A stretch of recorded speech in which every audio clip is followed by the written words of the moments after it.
Guys, dito kami sa airport. Dito lang po kami ng makain habang naghihintay. Ang flight namin ay 6 a.m. pa. Ngayon ay 1:06 a.m. Maaga pa. Kaya kakain muna kami kasi gutom na kami. Guys, sobrang tagal sa immigration. Siguro mga 45 minutes kaming nakapila. At ito, namasahe ko na yung paa niya. Yung paa ko nakataas na kasi pagod na. Anong tinanong sa'yo ng immigration officer? May tinanong sa'yo? Oh, tinanong ba naman ako kung OFW ko? Mukha akong OFW eh. Mukha kang kabayan. Kabayan. Mukha ba akong Japayoki? Ako naman, nagulat din ako kasi hindi naman ako nagsabi na government employee ako. Pero hinanapan ako kaagad ng papel. So, inassume ko na lang na siguro may record na talaga sila kaagad. Kung nag-declare ka previously ng government employee, assume nila na ganun ka pa rin. Siyempre So, kasi buti naka-ready naman din ako ng document. Siyempre kasi high security naman yung airplane, di ba? Airport pala.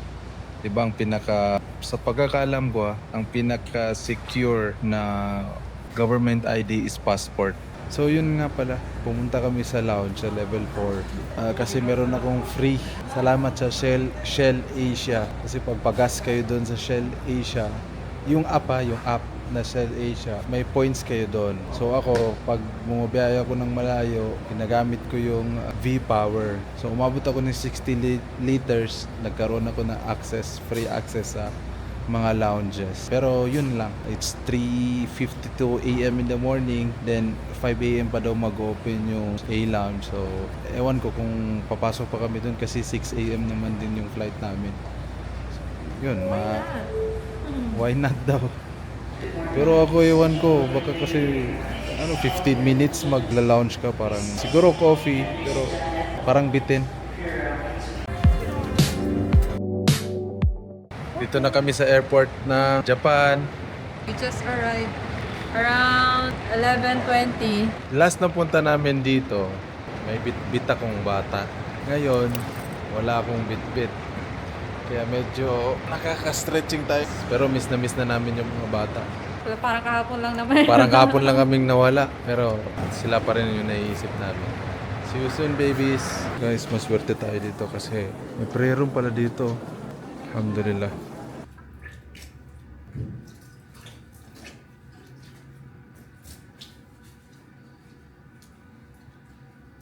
Guys, nararamdaman na namin yung lamig dito. Ikaw lang. It's Char. 8 degrees. No, punta tayo dun sa Skyliner NKC Information Center. Doon namin walang ka-thermal tent. Bibili muna ng ticket. Here's our train.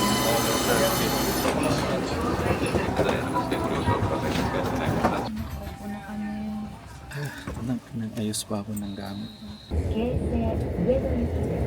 KC, Ueno tayo.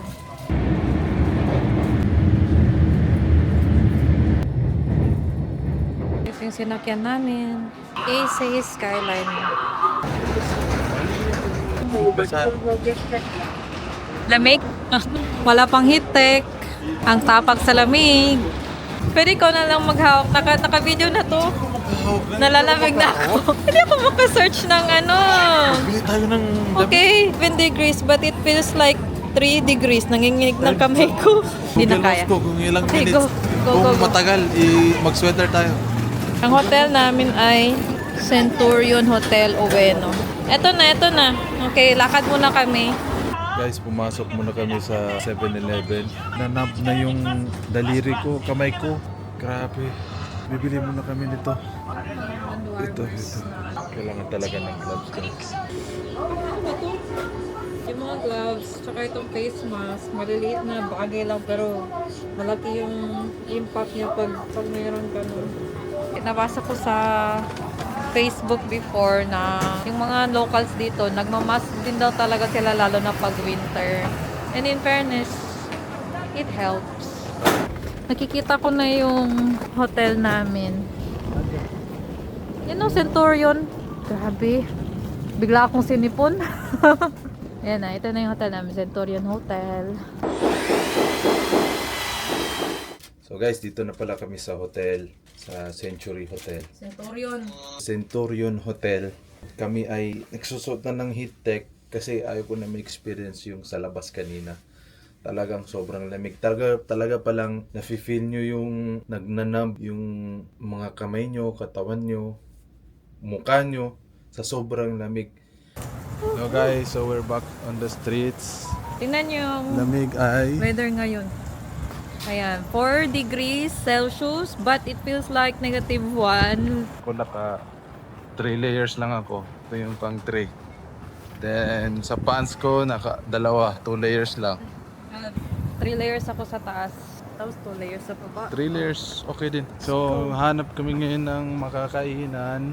Naghahanap kami ng Muslim friendly na restaurant. Sa hangin. Pasensya na kayo guys kasi pag natatamaan kami ng hangin, sobrang lamig kasi talaga eh. 4 degrees pa naman. So nag-Google Map kami. May napili na siya kainan. Ito kami, pa Eskinita. Kita namin. Yes. Halal Wagyu Ramen, mashallah. Grabe, sobrang labit. 2-minute walk lang from the hotel. Open. Wow, gano'n sa loob. Patikim na kami ng halal ramen.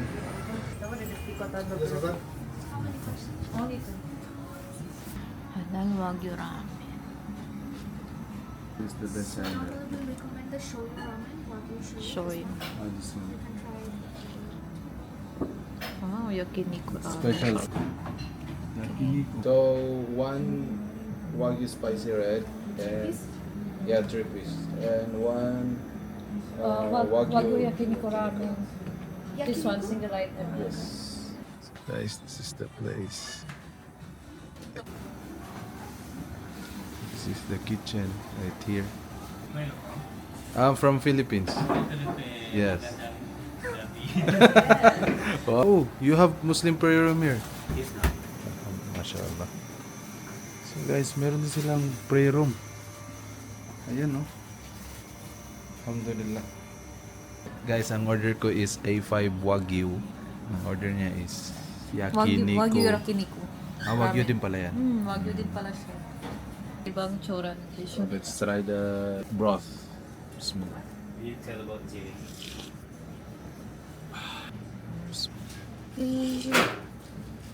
Wow, mashallah. Tastes So good. So let's try the noodles. Bismillah. Sabaw pa lang ah. Pero ito sa akin medyo pan din siya. May konting anghang din.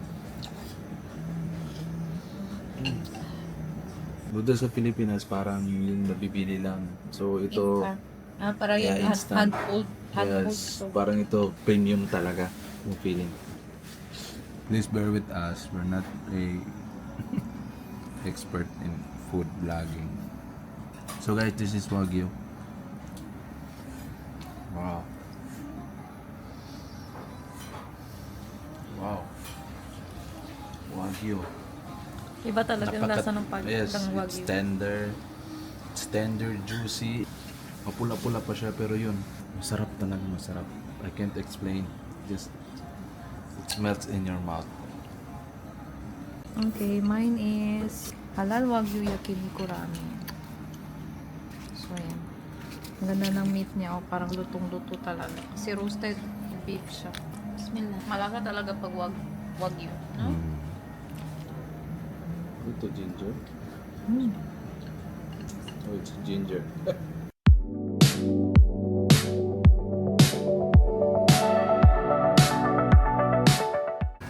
So guys, highly recommended.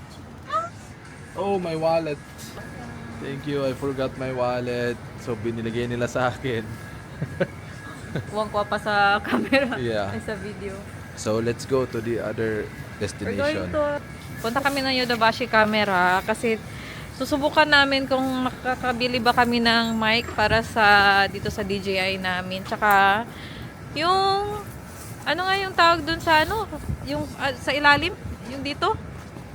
Kuan? Heat tech? Hindi. Yung sa yung pantayo, tripod. Tripod.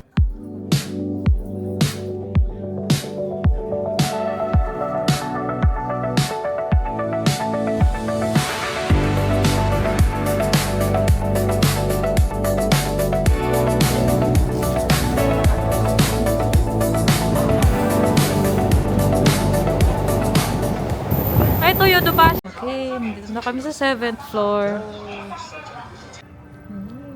Mic Mini. Mic Mini latest, no? Yeah. So, 15%. Kailangan natin ng translation. No. No. はい、なんでしょう So, You 15 understand? days. Yeah. Okay, so kakalabas lang namin ng Yodobashi camera. Bumili kami ng DJI Mic Mini. mic mini, tapos extra SD card, Tripod. and then tripod. Mamaya Subukan i-unbox natin. namin kasi I-unbox natin. walang pang space para i-open namin yung microphone. At i-connect. Siyempre, titingnan pa namin sa YouTube yan. Ito na tayo papunta sa may JR Ueno Station kasi from what I have watched sa YouTube, parang dito yata pwedeng maka-avail ng regular Suica card. Tickets. Question ka? Ayan. Ayan o yan. Bili kami ng Suica card para sa transportation. Less hassle.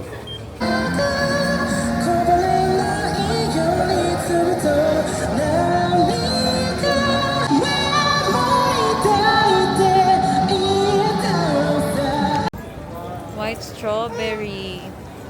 Subukan namin bago kami bumalik ng Pilipinas. Wow, pearl white. Ang dami pang pupuntahan. O, dyan tayo dumaan kanina. Aras Kebab. Okay, Aras Kebab. Lagi sa taas.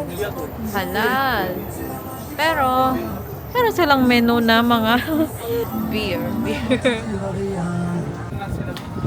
Oh, hindi mo na tayo masyadong magtatagal. Okay, so nakahanap kami ng coffee shop na may indoor. Hindi na ako makapagsalita. Lamig.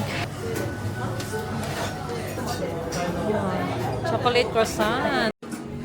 Ayan, unboxing. Meron na tayong tripod. Okay. So, we're now in St. Mark Cafe. Painit muna kami kasi talagang sobrang lamig sa labas. Ayan. Cafe au chocolate. Cafe au chocolate. May camera ito. Ayan. Hi.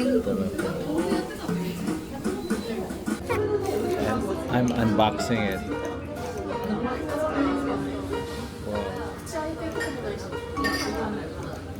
Hilaw-hilaw na. Yeah.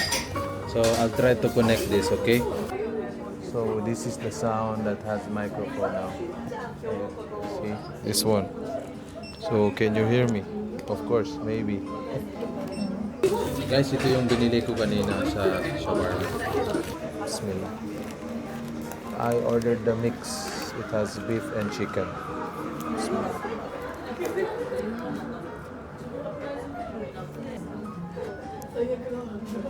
Sarap.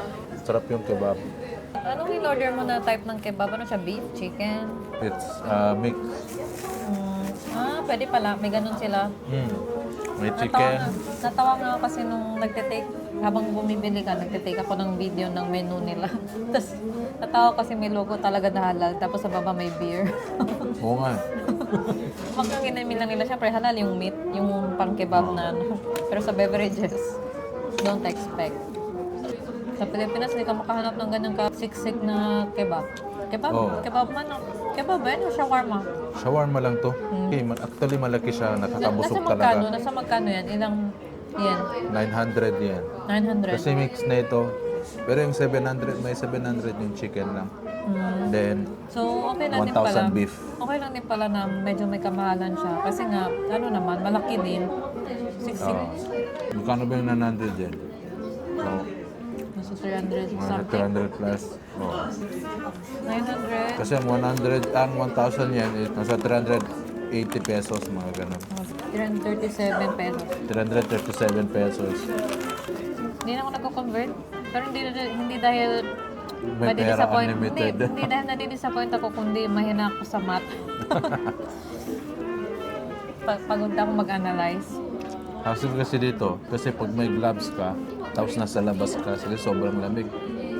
Then, ang hirap pindutin yung cellphone. Calculator. Cellphone, mahirap pindutin kasi hindi niya nadidetect.